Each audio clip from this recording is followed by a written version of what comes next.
안녕하십니까, 안녕선입니다. 자, 35페이지의 권리의 충돌과 경합인데 1번 권리의 충돌이죠. 자, 여기 보시면 이렇게 나와 있습니다. 지금 권리가 여러 개예요. 권리가 여러 개인데 모든 권리를 만족시킬 수가 없을 때 권리의 우선순위를 정해야 되는데 이걸 우리가 권리의 충돌이라고 하고요. 양갈의 2번에서 권리 상호간의 순위가 나오거든요. 이거 그냥 간단하게 이렇게 정리하시면 돼요. 원칙, 성립된 순서에 따른. 원래는 여러분들이 공부하실 때 원칙과 예외를 항상 구별하시는 게 좋아요. 원칙, 성립된 순서에 따른다.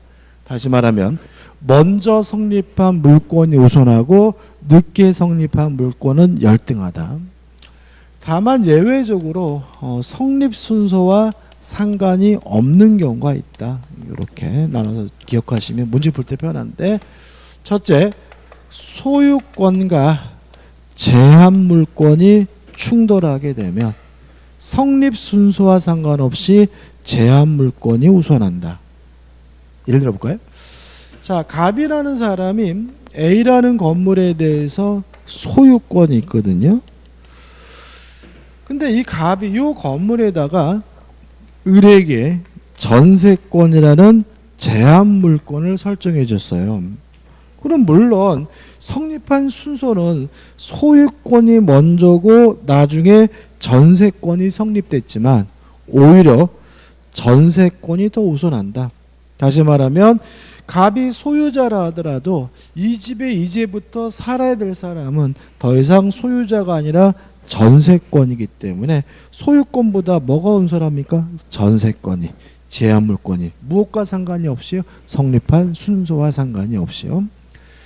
그 다음에 두 번째로 채권과 물권이 충돌하게 되면 원칙적으로 성립 순서와 상관없이 물권이 우선한다. 그래서 우리가 저번 강의 때 말씀드린 것처럼 채권은 뭐가 얻게 돼요? 대항력이 얻게 되고 늦게 성립한 물권에게도 주장할 수 없게 되는 이유가 채권과 물권이 충돌하게 되면 성립된 순서와 상관없이 물권이 우선하기 때문에 그렇죠. 이렇게 간단하게 정리하시면 됩니다. 그 다음 넘겨보시면 이제 뭐가 나오냐면 권리에 중첩해가지고 양갈이 2번에서 권리의 경합이란 말이 나오죠. 일단 경합이라는 말은 선택 이런 말로 번역이 됩니다. 예를 들어 가지고 권리가 경합된다 그러면 권리의 선택적 행사가 가능하다. 이렇게 이해하시면 되는데요. 쉽게 말씀드리면 이런 얘기죠.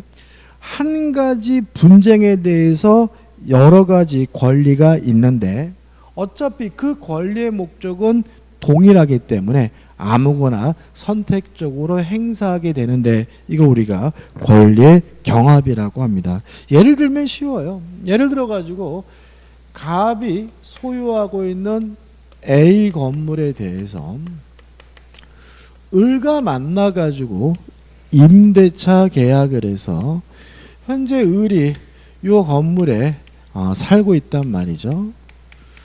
근데 임대차 계약이 종료가 됐어요. 그러면 갑은 임대차 계약이 종료가 됐다는 이유로 계약상 청구권을 이유로 우리에게 반환을 청구할 수가 있고요. 아니면 내 집이니까 나가라 소유권을 이유로 반환을 청구할 수도 있거든요. 그 원인은 다르지만 어차피 갑은 이 건물을 돌려받으면 그만이므로 갑은 계약상 청구권을 이유로 반환을 청구하거나 아니면 소유권을 이유로 반환을 청구하거나 선택할 수가 있는데 이런 거 우리가 뭐라 그러냐면 권리의 경합이라고 한다. 이런 얘기고 앞으로 경합된다 그러면 선택적 행사가 가능하구나. 이렇게 이해하시면 돼요. 그 다음 3번 법규의 경합이란 말이 나오는데 요거는 뭘 생각하시면 되냐면 특별법 우선의 원칙이죠. 똑같은 분쟁에 대해서 하나의 분쟁에 대해서 적용의 법이 여러 가지인 경우에는 뭐가 적용됩니까? 특별법이 적용되고 일반법은 적용되지 않는데 이거 우리가 법적 경합 또는 법규의 경합이라고 합니다. 예를 들어 가지고 갑이 있고 을이 있는데 을이 갑에게 고의로 손해를 입혔어요. 우리가 뒤에서 배우겠지만 고의나 과실로 타인에게 손해를 입히는 것을 우리가 불법행위라고 하거든요. 따라서 갑은 을에게 민법상의 내용인 불법행위를 원인으로 뭘 청구할 수 있냐면 손해배상을 청구할 수가 있거든요.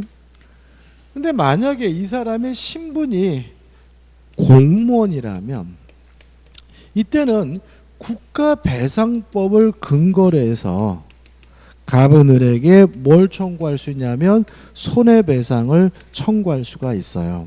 그러면 공무원인 을이 고의로 갑에게 손해를 끼친 이 행위에 대해서 민법에도 규정이 있고 국가배상법에도 규정이 있는 경우에는 특별법 우선의 원칙에 따라서 뭐가 적용되냐면 국가배상법이 적용되고 민법은 적용되지 않는데 이거 우리가 법조 경합이라고 합니다. 뭐 이런 것들이 이제 개념을 설명드리기 위한 것이고 이 특별법 우선의 원칙 때문에 법들 간에 효력의 순위가 있어요. 예를 들어 가지고 상법과 민법을 기준으로 하면 특별법 우선의 원칙에 따라서 무슨 법이 우선하게 돼요?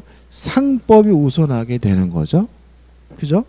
근데 우리가 민법은 민법 법률뿐만 아니라 뭐가 있어요? 관습법도 있잖아요. 자, 법률에 규정이 없으면 무엇에 따라요? 관습법에 따르니까 민사에 관한 관습법보다 민법 법률이 더 센 거고요. 또 상사에 대해서도 뭐가 있냐면 관습법이 있거든요. 이거 우리가 상관습법이라고 해요. 그러면 우열을 따르게 되면 상법이 제일 우선하고요. 그 다음에 상관습법, 그 다음에 민법, 그 다음에 민사에 관한 관습법 이렇게 순서가 결정이 되고요. 오히려 상관습법이 민법 법률보다 더 우선한다는 거 주의하시기 바라고 이걸 우리가 특별법 우선의 원칙이라고 합니다. 그 다음에 이제 37페이지에 이제 권리행사와 의무이행에서 신의 성실의 원칙이 나오고 있고요. 이 신의 성실의 원칙은 시험 문제를 아주 잘 냅니다. 아주 잘 내고 실제 이 부분은 판례까지도 공부를 해야 되고요. 판례가 또 은근히 뭐죠? 까다롭기 때문에 좀 어려운 부분은 느껴질 수가 있는데 우리는 입문 과정이기 때문에 개념만 잡고 구체적인 판례는 이번 강의 때는 안 해요. 이거 안 하면 어떡하느냐? 나중에 우리가 하나도 빠짐없이 자세할 테니까 걱정하지 마시고요. 자, 일단 37페이지 보시면 민법 2조가 나와요. 이렇게 나와 있죠. 1항 권리의 행사와 의무의 이행은 신에 쫓아 성실히 하여야 한다. 요 우리가 신의 성실의 원칙이라고 합니다. 별 내용이 없어요. 그냥 신에 쫓아 성실하게 한다. 똑바로 해야 된다. 뭐 이러는 정도죠. 다시 말하면 권리를 행사할 때도 똑바르게 해야 하고 의무를 이행할 때도 뭐죠? 똑바르게 해야 된다. 이게 뭐죠? 신의 성실의 원칙이고요. 2항부터 보시면 2항 권리는 남용하지 못한다. 이걸 우리가 권리남용 금지의 원칙이라고 합니다. 자, 의회에서 적용 범위가 나오는데 자, 민법은 개인과 개인 간의 관계를 규율하는 사법입니다. 그래서 원칙적으로 민법은 사법적 영역에 대해서만 적용이 돼요. 국가와 개인 간의 공법적 영역에 대해서는 민법 규정이 적용되지는 않지만 우리 판례에 따른다면 요 2조 신의 성실의 원칙만은 공법적 영역에도 적용이 된다는 것이 우리 판례 입장임을 꼭 기억해 두시기 바랍니다. 그 다음 2번 민법상 일반 조항이다. 이게 무슨 말이냐면 코에 걸면 코골이, 귀에 걸면 귀걸이라는 거죠. 뭐가 신에 쫓아 성실히 하는 것인지에 대해서 민법에 아무런 규정이 없어요. 이게 우리가 민법의 일반 조항이라고 하고 어떤 분은 또 제왕조항, 법 중에 최고다 이런 말도 쓰게 되는데 별로 좋은 입법 방법은 아니거든요. 아무튼 특별한 요건이 규정되어 있지 않은 일반 조항이다. 3번 신의 측과 권리 남용과의 관계에서 밀접한 관련은 같습니다. 일반적으로 권리 행사가 신의 측에 반하게 되면 권리 남용이 되거든요. 다시 말하면 신의 성실의 원칙은 원인이고 그 결론이 그 효과가 권리 남용 경우가 많으니까 좀 기억해 두시기 바라고요. 간단한 때 봅니다. 자, 38페이지 오시면 4번 신의 측 행사 요건 해가지고 나왔는데 중요한 거 아닙니다. 이건 나중에 나눌 거 한번 읽어보시고 그 다음에 중요한 것은 4번 직권 판단한다. 이게 무슨 말이냐면 신의 측에 반하는지 안 하는지는 소송 당사자의 주장이 없더라도 법원이 직권으로 판단하게 된다는 거 기억해 두시면 되고요. 2번 신의 측의 기능해 가지고 나와 있는데 여기서 가장 중요한 것은 뭐냐면 밑에서부터 네 번째 줄 보시면 이런 말이 나옵니다.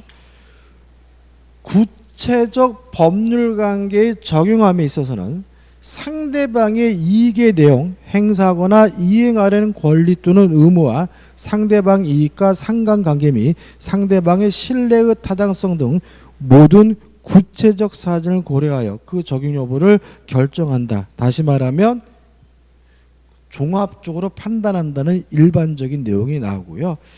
가장 중요한 것은 뭐냐면 구체적 타당성의 확보입니다. 이게 어떤 내용이냐면 자, 어떤 법률적 분쟁이 생겼어요. 이 분쟁을 해결하기 위해서 법률 규정, 민법을 적용을 했더니 사건이 해결되지 않고요. 오히려 모순이 돼요. 또는 오히려 이러한 분쟁이 해결되지 않고 증폭이 돼요. 이러한 문제를 해결하기 위해서 적용되는 것이 신의 성실의 원칙이다. 다시 말하면 법의 구체적 타당성을 확보하기 위해서 쓰이는 것이 뭐죠? 신의 성실의 원칙이다. 이렇게 이해하시면 좋아요. 예를 들어 볼게요. 뒤에 판례 나오는데 판례는 안 하려고 했는데 자, 갑이라는 사람이 A라는 토지를 가지고 있습니다. 근데 을이 대리권도 없으면서 대리인이라고 해가지고요. 갑의 땅을 병에게 팔아먹었어요. 근데 특징은 뭐냐면 갑이 을의 아버지고 을이 갑의 아들이거든요. 그리고 나서 갑이 사망하셨어요. 돌아가셨어요. 여기서 이제 민법 규정을 적용해 보죠. 사망하게 되면 상속이 이루어지게 되고요. 상속은 민사상 법적주의도 승계되거든요. 따라서 갑이 본인이라는 법적주의도 상속이 되기 때문에 갑이 돌아가시는 순간 을은 뭐이기도 한 거냐면 본인이기도 한 거죠. 자, 민법 규정을 적용해 보면 을은 갑으로부터 본인의 법적 지위를 상속받았기 때문에 본인의 지위를 인정해서 추인을 못하겠다라고 거절할 수 있고 또 지간 매매 계약에 대해서 무효라고 주장하는 것이 가능하다라는 논리가 생기거든요. 뭘 적용하면요? 민법을 적용하면요. 모순 때죠. 병이 환장하겠죠. 분쟁이 해결되지 않죠. 자, 왜 그러냐면 이놈은 지 아버지가 팔아 계실 때는 팔겠다고 했던 놈이 아버지가 돌아가시고 나서 안면을 바꾸고 나서 안 팔겠다고 하는 것은 명백히 뭐죠? 모순인 거죠. 이때 뭐가 등장하는 거죠? 신의 성실의 원칙이 등장하고 신의 측상 추인을 거절하거나 무효임을 주장할 수가 없다. 이렇게 되는 거거든요. 다시 말하면 신의 성실의 원칙은 민법 규정과 결론이 반대로 이루어지는 경우에 많이 나타납니다. 다시 말하면 민법 규정을 적용했는데 오히려 사건이 해결되지 않고 모순이 발생할 때 그것을 해결하기 위해서 해소하기 위해서 적용되는 것이 신의 성실의 원칙이라는 것이 우리 판례 입장이라는 걸 일단 기억해 두시고요. 자, 39페이지 오시면 1번 신의 측에 의한 계약에 해석해가지고 우리가 법률행위 해석에서 공부하게 되는데 법률행위 해석의 기준으로 쓰이고요. 2번 신의 성실의 원칙 때문에 보호 의무가 발생할 수가 있다 해가지고 판례가 나오거든요. 자, 이런 문제입니다. 자, 임대차 계약을 하면요, 임대인은 임차인에 대한 생명, 신체, 재산에 대한 보호 의무는 없는 겁니다. 예를 들어서 아파트를 세를 줬는데 불이 나가지고 세입자가 돌아가셨대요. 임대인이 책임질 일은 아닌 거죠. 또 아파트를 세를 줬는데 그 집에 도둑이 들어서 임차인이 다 털렸대요. 임차인이 책임질 일은 아닌 거죠. 다시 말하면 임대인은 원칙적으로 임차인의 생명, 재산, 신체에 대한 뭐는 없는 거죠? 보호 의무는 없는 거예요. 근데 문제는 뭐냐면 임대차가 뭐냐면 타인의 물건을 사용 수익하기로 약정하면서 그 대가로 차임을 지급하기로 하는 것이 임대차예요. 쉽게 말하면 물건을 빌려서 대가를 지급하기로 하는 것이 임대차고요. 꽁꼬로 쓰기로 하는 것은 사용대차거든요. 그래서 우리가 여관방에서 하룻밤 자는 것도 어차피 방을 빌려서 쓰고 대가를 지급하는 거니까 그것도 뭐가 되냐면 임대차가 되거든요. 그럼 여기서 모순이 생깁니다. 자, 민법 규정을 적용해 보자고요. 여관방에서 투숙객이 주무셨는데 불이 나서 돌아가셨어요. 임대인 여관방 주인이 책임지지 않는다? 이건 말이 안 되는 거죠. 그래서 우리 판례는 숙박 계약과 같은 단기 임대차의 경우에는 임대인은 임차인의 생명, 신체, 재산에 대한 보호 의무가 있다는 것이 우리 판례 태도고요. 물론 그 근거가 되는 것은 뭐가 되는 거죠? 신의 성실의 원칙이 되는 거죠. 다시 말하면 원칙적으로 임대인은 임차인의 생명, 신체, 재산에 대한 보호 의무는 없습니다. 다만 숙박계약과 같은 단기 임대차에 대해서는 생명, 신체, 재산에 대한 보호 의무가 있다 정도는 기억해 두시면 되겠죠. 그 다음에 신의 측에 관한 판례들이 나오는데요. 이거는 일단 넘겨보시면 막 쭉 판례들이 나와요. 그죠? 우리가 이번 강의 때는 판례를 안 본다 그랬죠. 그죠? 그래서 어디로 갈 거냐면 판례를 안 볼 거고 어디로 갈 거냐면 42페이지에 파생원칙으로 합니다. 42페이지 파생원칙이죠. 자, 여기까지 왔는데도 여러분들은 어떤 지금 상태냐면 못 알아듣는 말은 없는데도 불구하고 약간 뜬구름 잡는 심정이겠죠. 이 뜬구름 잡는 심정이 뭘 공부하면 해결되냐면 파생원칙을 공부하면 돼요. 자, 42페이지 보시면 1. 모순행위 금지 원칙에서 금반원의 원칙이란 말이 나오죠. 금반원, 반대되는 언행이 금지가 된다, 이런 뜻이에요.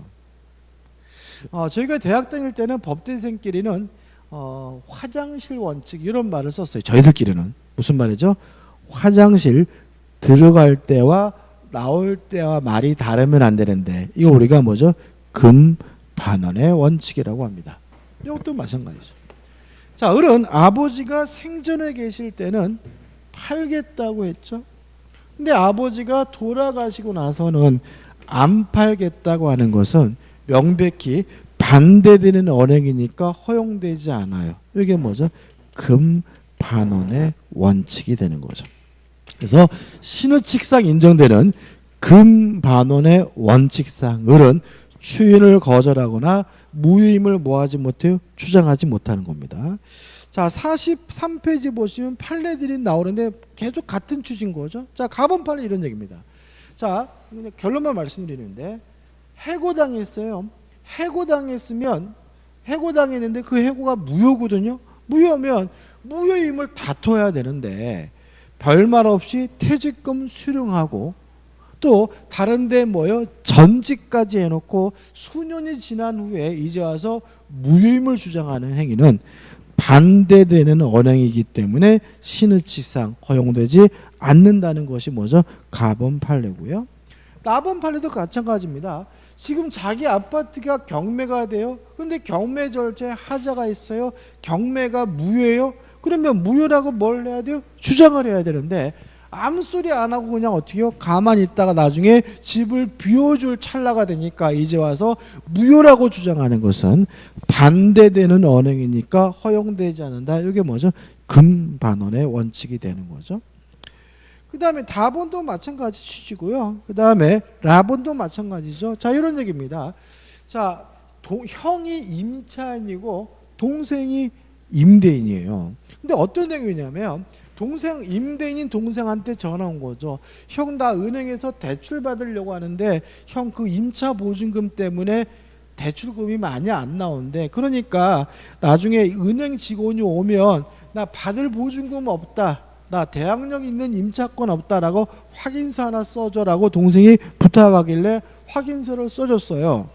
그리고 나서 나중에 돈을 못 갚았다는 이유로 경매가 됐을 때 나 임차 보증금 받아야 되겠다라고 주장하는 것은 반대되는 언행이기 때문에 허용되지 않는다. 이렇게 되는 거죠. 그 다음에 두 번째 파생 원칙, 실효의 원칙인데 결국은 비슷한 겁니다. 자, 이런 얘기죠. 자, 권리를 행사하지 않았어요. 권리를 행사하지 않고 있기 때문에 상대방에게 어떤 믿음이 생겼냐면 이 인간 더 이상 권리를 행사하지 않겠다라는 믿음, 불행사하겠다는 신뢰, 믿음의 부여가 되면 더 이상 권리를 행사할 수가 없는데 이거 우리가 실효의 원칙이라고 합니다. 비슷합니다. 자, 예를 들어서 해고가 무효예요. 근데 무효인데 무효임을 뭐 하지 않았어요? 다투지 않았어요. 그러면 상대방은 어떤 신뢰를 갖게 됩니까? 무효임을 다투지 않겠다라는 신뢰를 갖게 되겠죠. 그런데 수년이 지난 후에 이제 와가지고 무효임을 주장한다면 실효의 원칙상 더 이상 권리를 행사할 수 없다. 이게 뭐죠? 실효의 원칙인 거고요. 같은 취지죠. 뭐예요? 모순된 행위가 금지된다는 것이나 일정 기간이 지나서 권리를 행사하지 않는다는 믿음이 부여가 되면 더 이상 권리를 행사할 수 없다는 것이나 거의 비슷하게 되는 거죠. 교재 44페이지 하단에 보시면 관련 판례가 뭐죠? 결국 지금 말씀드린 판례니까 한번 읽어보시면 돼요. 그 다음에 45페이지 오시면 뭐가 나오냐면 사정 변경의 원칙이 나와요. 자, 어떤 원칙이냐면 주의 사정이 변경됐다는 이유로 계약 등을 무효화시킬 수가 있다는 원칙을 우리가 사정 변경의 원칙이라고 합니다. 이게 개념인 거죠. 다시 말하면 주의 사정이 변경됐다는 이유로 계약 등을 무효화시킬 수 있다라는 그 원칙을 우리가 사정 변경의 원칙이라고 합니다.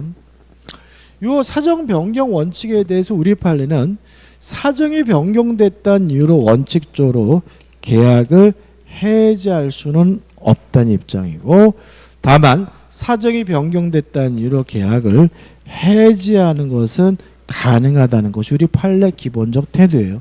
물론 예외가 있긴 한데 예외는 나중 문제인 거고, 일단 사정이 변경됐다는 이유로 계약을 뭐 할 수는 없어요? 해지할 수는 없고, 해지하는 것은 가능하다. 이렇게 결론인 거고, 아직 우리가 해제 개념과 해제 개념을 잘 모르고 있기 때문에 일단 결론만 기억하시면 되는 거죠. 다시 말하면 사정이 변경됐다는 이유로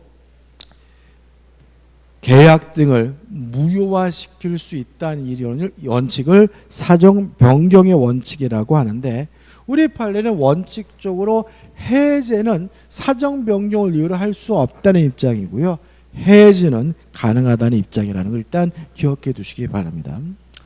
그 다음에 권리남용 금지의 원칙 해가지고 1번 권리남용의 유래 해가지고 나오고 넘겨보시면 뭐가 나오죠? 내용이 나옵니다.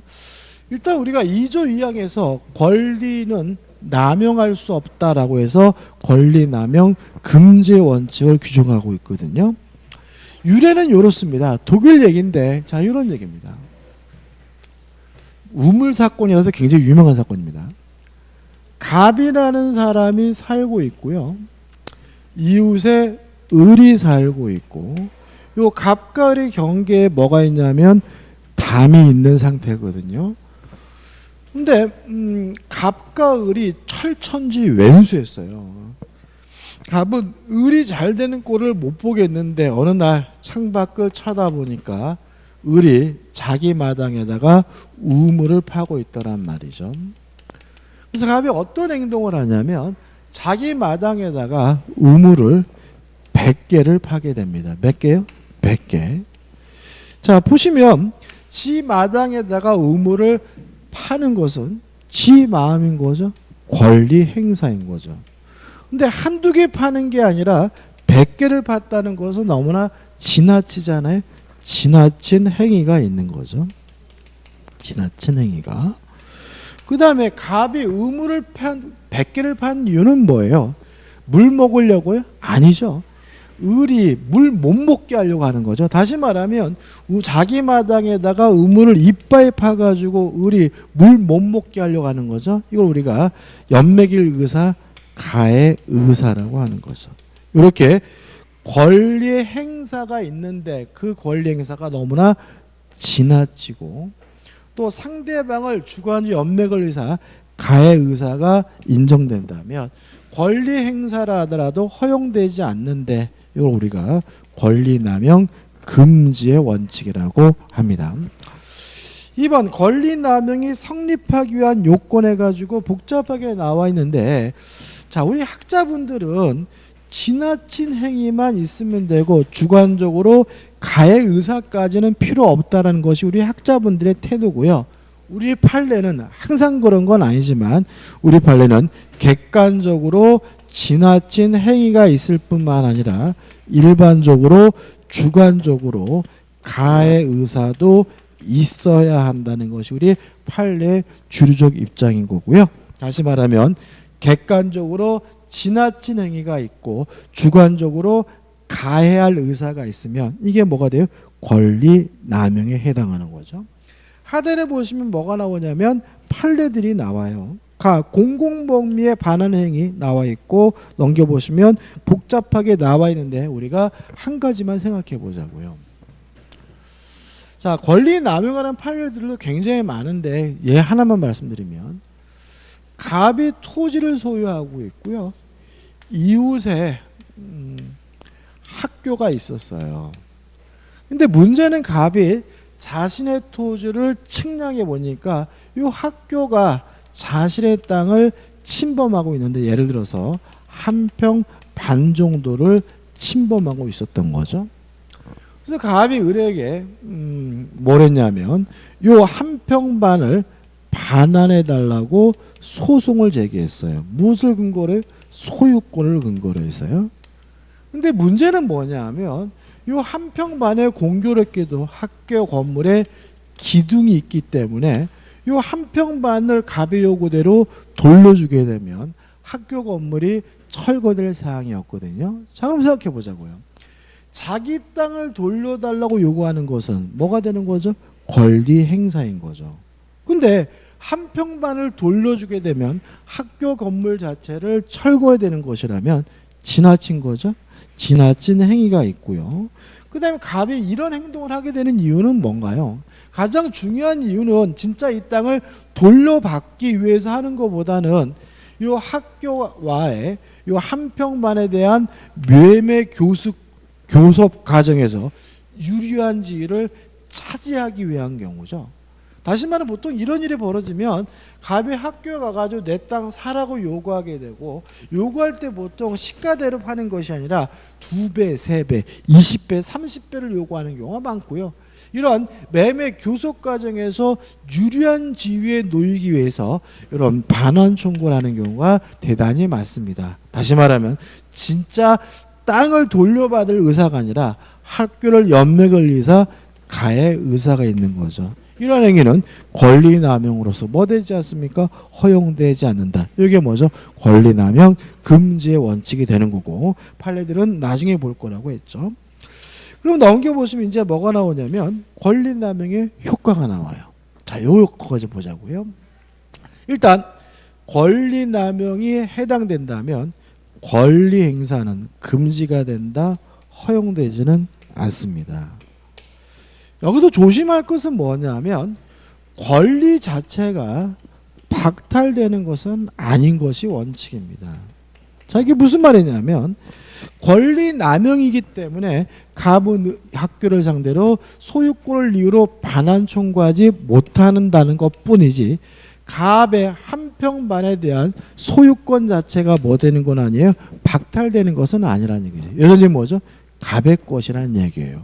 그러면 갑과 학교는 어떻게 이 문제를 해결할 것인가에 대해서 우리 판례는 권리 자체는 박탈되지 않는 것이니까 그동안의 사용이익은 갑이 학교를 상대로 부당이득으로서 원인 없는 이득으로서 반환해달라고 청구하는 것은 가능하고요. 앞으로 이 갑과 학교는 결국은 임대차 계약을 하거나 또는 지상권 설정 계약을 함으로써 토지 사용 수익 관계를 하면서 두 관계를 해소하면 되는 거다. 이게 뭐죠? 판례 입장인 거죠. 그래서 4번 권리 남용의 효과에서 양건 1번 건물 철거당하지는 않는다. 4번 그렇지만 갑의 소유권 자체가 뭐 되는 건 아니에요? 박탈되는 것은 아니므로 부당이득 반환을 청구하거나 손해배상은 뭐 할 수 있어요? 청구할 수가 있다. 3번 앞으로 어떻게 하느냐? 갑과 학교는 지상권 설정 계약이나 임대차 계약을 체결함으로써 사건을 뭐죠? 해결해야 되는 것이다. 여기까지인 거죠. 자, 49페이지 오시면 기본 확인 문제가 나오는데 요거는 뭐 우리가 아직 다른 부분을 안 했기 때문에 정확히 이해를 못하더라 한번 보자고요.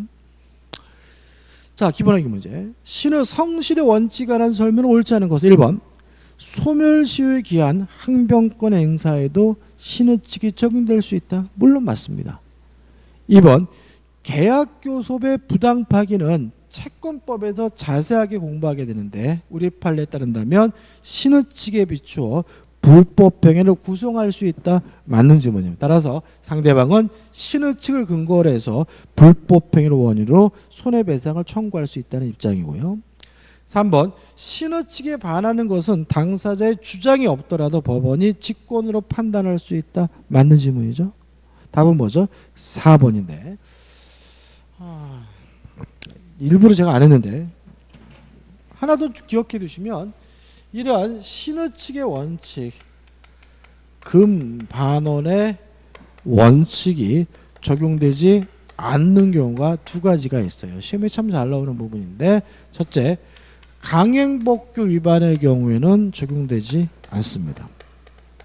따라서 스스로 법을 위반한 사람이 나중에 무혐의를 주장하는 것은 가능하다는 것이 우리 판례 입장이고 두 번째 제한 능력자에게도 적용되지 않습니다. 따라서 미성년자 같은 제한 능력자는 스스로가 한 행위를 제한 능력을 이유로 취소하는 것이 가능하거든요. 따라서 4번 강행복규에 반하는 법률행위를 한 자가 스스로 강행복구 위반을 이유로 그 법률행위에 무효를 주장하는 것은 신의칙에 반한다. X가 되고요. 답은 4번이 되는 거죠. 5번 본인의 주의를 단독 상속한 무권대리인이 상속 전에 행한 무권대리 행위에 대하여 본인의 지위에서 주인을 거절하는 것은 신의칙에 반한다. 5 맞죠? 금반의 원칙이죠. 자, 이번 강의 여기까지고요. 다음 강의 때 이어서 들어가도록 하겠습니다. 고맙습니다.